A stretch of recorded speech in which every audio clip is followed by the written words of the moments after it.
Terungkap, sebetulnya parlemen sudah sepakat memakzulkan Gibran, tapi akhirnya DPR kena serang duluan lewat demonstrasi, ulah geng Solo. Ini kan ada suatu mozaik yang agak aneh ya. Saya pribadi kan pelaku yang berulang kali melakukan demonstrasi ya, reformasi maupun pasca reformasi. Nah, ada satu keunikan daripada aksi yang kemarin tanggal 25/28 itu, yang sasarannya itu adalah institusi kepolisian gitu loh. Saya bayangkan ya, di aksi-aksi sebelum ini nggak pernah ada namanya institusi kepolisian itu dijadikan sasaran, ya kan? Dan ini kelihatan sekali ya, ada pengorbanan, ada tumbal institusi yang namanya Brimob, ya kan? Tiba-tiba artis ya, dia nabrak ojol yang tadi saya cerita tadi, ya kan? Kan artis itu kan harusnya nggak boleh dong, dia kan itu kan kendaraan semi perang, ngebut lagi. Iya kan, ngebut lagi kan. Nah itu pertama. Yang kedua, dalam hitungan jam itu semua markas Brimob, yang baik Kuitang, baik yang di Kelapa Dua, baik yang di Cikini, itu tiba-tiba diserbu, dibakar, ya kan? Nah ini kan memperlihatkan bahwa memang tadi ada by design besar yang menginginkan delegitimasi pemerintahan Prabowo, ya kan?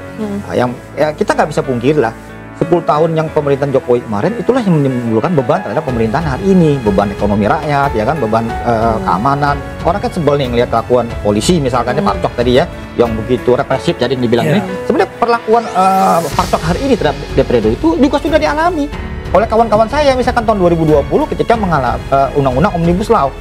Rasanya kita juga nggak perlu takut lah untuk menyatakan bahwa siapa di belakang aksi demo ini. Kan kita lihat siapa yang bermain. Di sana ada YouTuber Nusantara, di sana ada Cokro TV, di sana ada Laskar Cinta Jokowi. Bahkan sebelum kejadian ini mereka sudah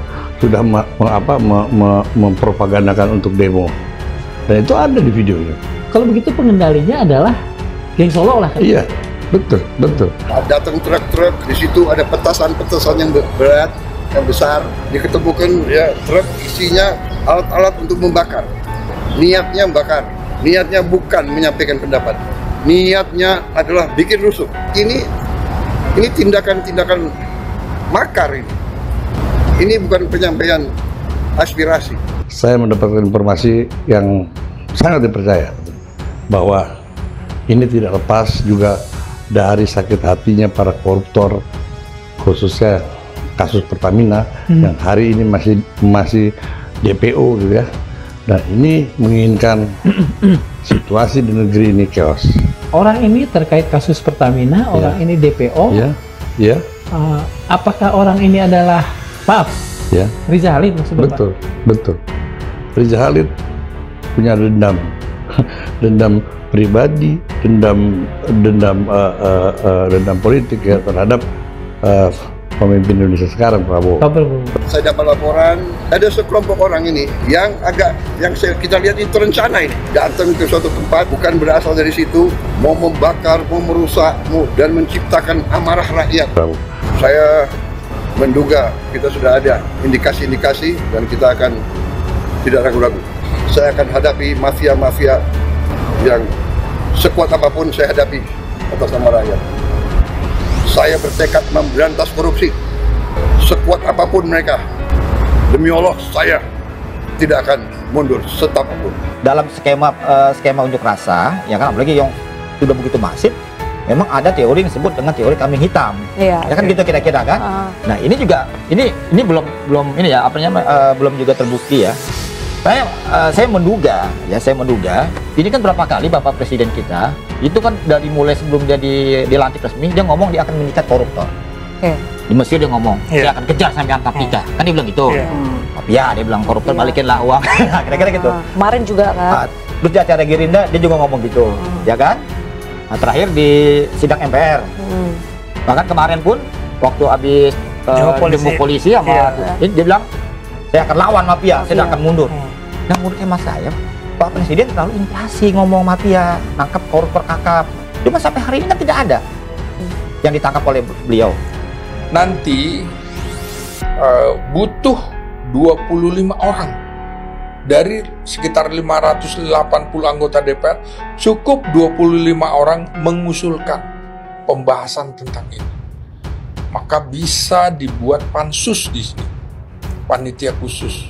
Nah ini sekarang kita lihat 25 orang cukup dari 2 fraksi.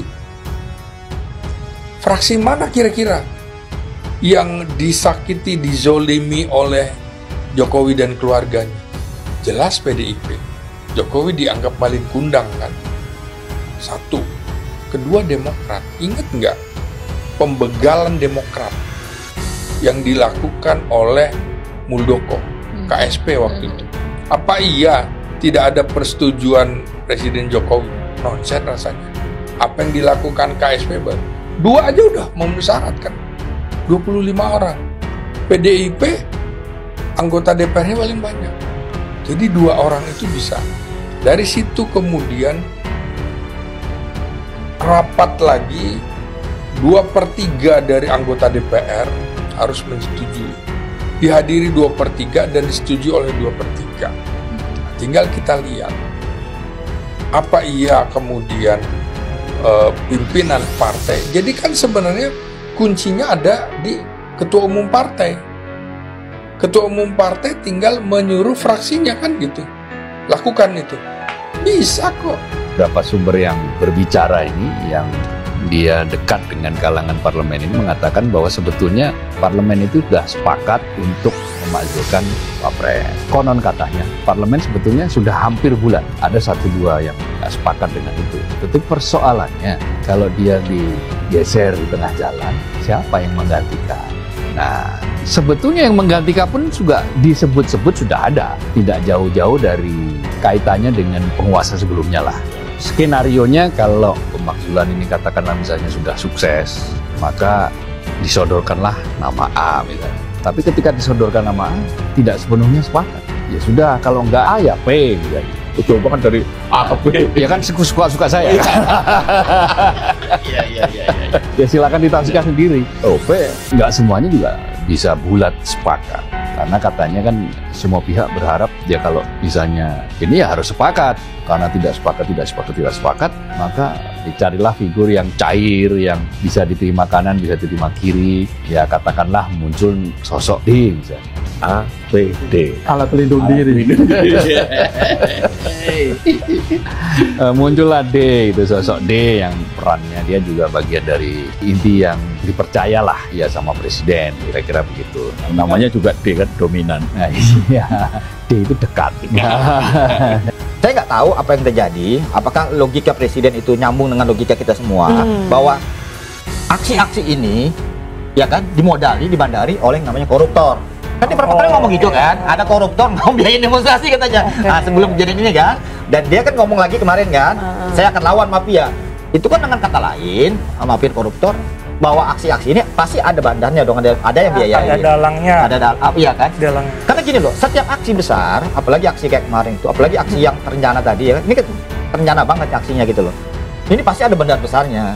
Dan nggak mudah aja menggerakin anak-anak SM itu kalau ada biaya yang besar. Dan institusi yang dihajar kok aneh.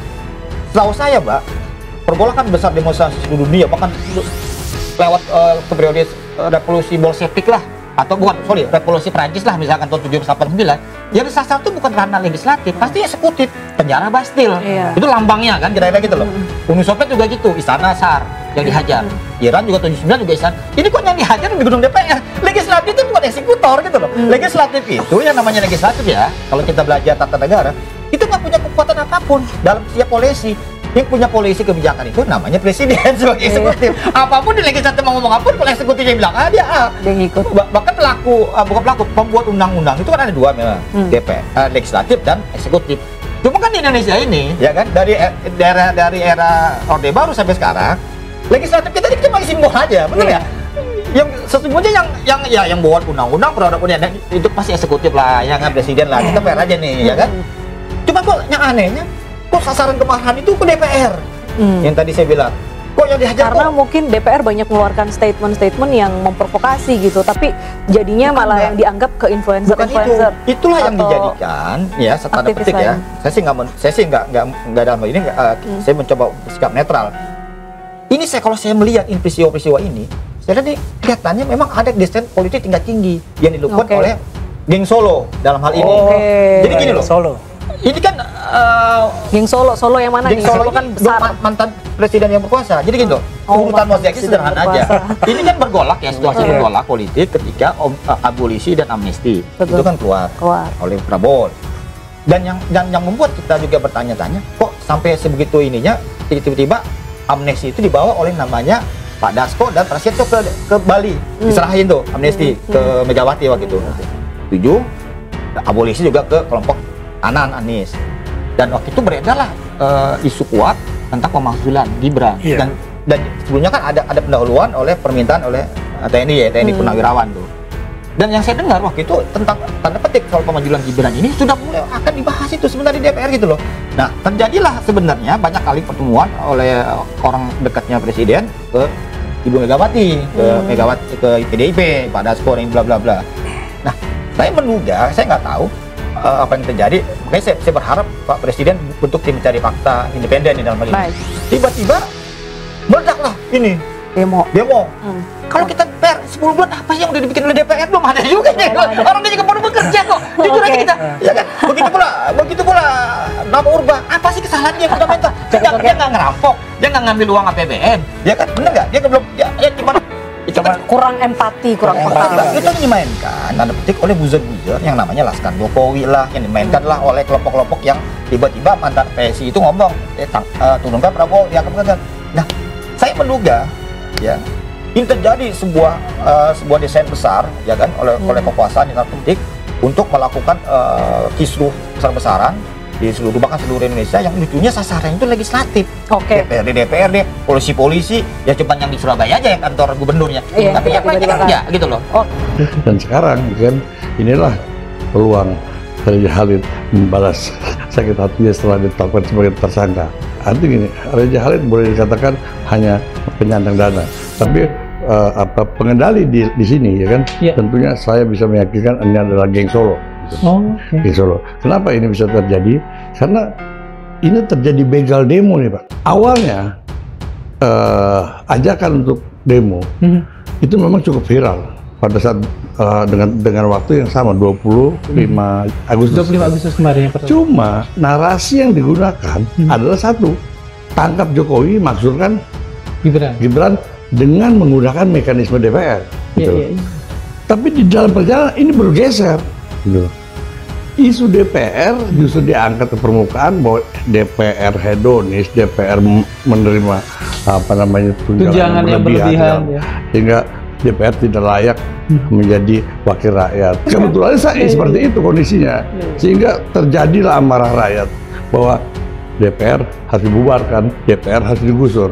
Nah, ini proses begal demo.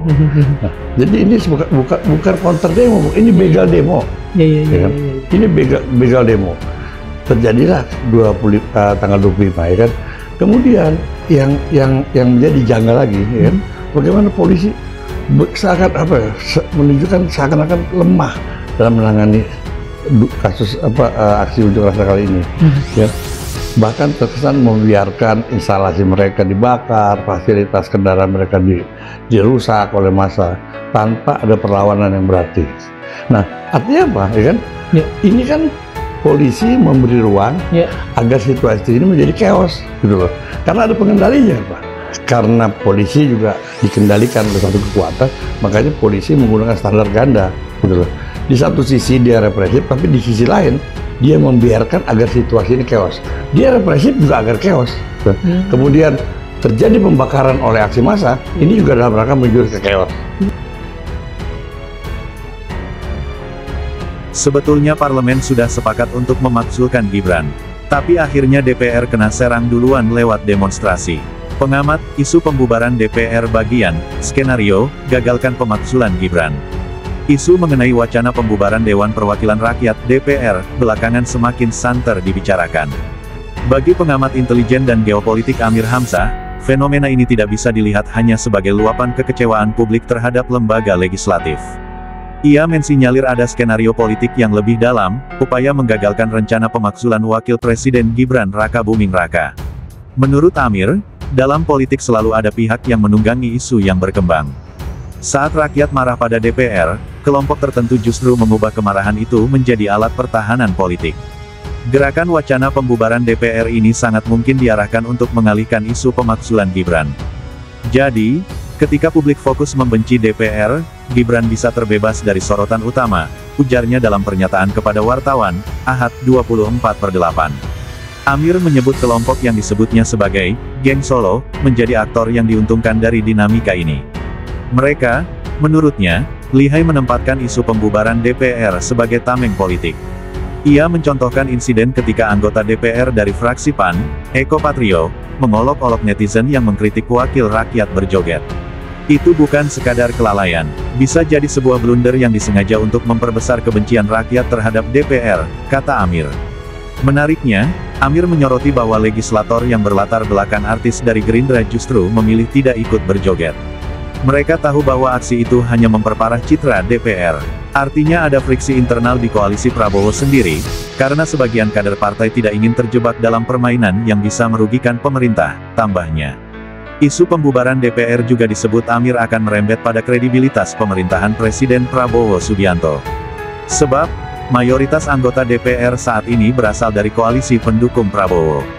Jika DPR dilemahkan dengan narasi kebencian, maka yang terkena imbas bukan hanya legislatif, tapi juga eksekutif. Publik akan menilai bahwa pemerintahan Prabowo tidak mampu menjaga kredibilitas institusi negara. Dan ini sangat berbahaya bagi stabilitas politik ke depan, papar Amir. Ia menegaskan bahwa melemahkan DPR sama artinya dengan merusak fondasi demokrasi.